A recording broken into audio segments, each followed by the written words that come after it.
ஒரே நாளில் அன்றைக்கி 2 கல்யாண வீடு வந்துருந்துச்சு. ஒன்று வந்து நம்ம ஃப்ரெண்டோட பொண்ணுக்கு கல்யாணம், இன்னொன்று வந்து என் பெரிய மாமியாரோட மகன் பொண்ணுக்கும் மகா பிள்ளைக்கும் பையனுக்கும் கல்யாணம். அதாவது முறை பொண்ணுங்க 2 பேருமே, முறை பொண்ணு முறை பையன், அவங்களுக்கு கல்யாணம். அப்போ தான் நான் யோசித்தேன், இது வந்து நம்ம ஃப்ரெண்டோட பொண்ணுக்கு வந்து லோக்கலில் தான் கல்யாணம், அதாவது நம்ம ஊர் தான் அப்படின்றதுனால முத நாளே மாப்பிள்ளை அழைப்பு இருக்குன்றதுனால அப்போ அவட்ட ஃபோன் பண்ணி கேட்டேன், இந்த மாதிரி ப்ராப்ளமாக, அதாவது மறுநாள் வந்து அது உன் கல்யாணத்து உன் பொண்ணு கல்யாணத்து அன்னைக்கே எங்கள் வீட்லேயும் ஃபங்க்ஷன் இருக்குது, அதனால் தவிர்க்க முடியாது, அதனால நான் முத நாளே வந்துடுறேன்லாம் அவட்ட சொல்லிட்டேன். ஓகே, ஒன்றும் ப்ராப்ளம் இல்லை, நீ வந்துட்டு போ அப்படின்னு சொல்லிட்டா.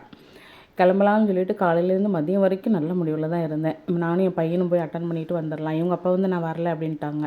இவங்க அப்பா பழகாத இடத்துக்கு வரமாட்டாங்க, தெரியாதவங்க வீட்டுக்கு அப்படின்றதுனால நான் வரல, நீங்கள் 2 பேர் போயிட்டு வாங்கன்ட்டாங்க. நான் வந்து வரும்போது பிக்கப் பண்ணிக்கிறேன், ஃபஸ்ட்டு நீங்கள் ஆட்டோவில் போய்க்கோங்க அப்படின்னு சொல்லிட்டாங்க.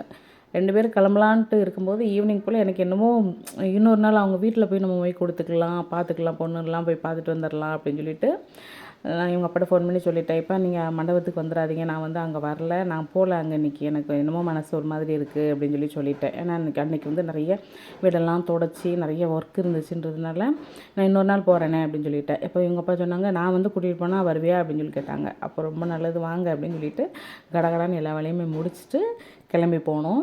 போயிட்டு நல்லா ஃபங்க்ஷன்லாம் அட்டன் பண்ணிவிட்டு நைட் போல் சாப்பிட்டுட்டு அதுக்கப்புறமா வந்தாச்சு. மறுநாள் வந்து நம்ம வீட்டு ஃபங்க்ஷன் அட்டன் பண்ணிக்கலாம் அப்படின்னு சொல்லிட்டு, ஏன்னா நம்ம வீட்டு ஃபங்க்ஷன் வந்து குற்றாலத்தில் நடக்குன்றதுனால போனால் நம்ம எப்போ வரோமோ என்னன்னு தெரியலை அப்படின்ட்டு தான் இந்த ஃபங்க்ஷன் அட்டன் பண்ணி முடிச்சாச்சு.